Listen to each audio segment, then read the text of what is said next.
Hey everyone, in today's video, I'm going to show you on how to use Venmo for small businesses. First is open the Venmo app and go to your profile icon, and then tap Create a Business Profile. From here, choose if you're a registered business or sole proprietorship.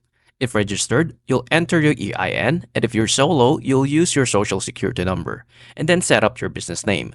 This is what customers will see. And then pick a username that's easy to remember, and then add a business descriptions, for example, what you sell or offer, and then choose business category like digital goods, local services, and more. And then upload a photo. You can even grab it from your Facebook account or business. And then add a cover photo if you want to showcase products or branding. And then provide your legal business name, registration type, and address.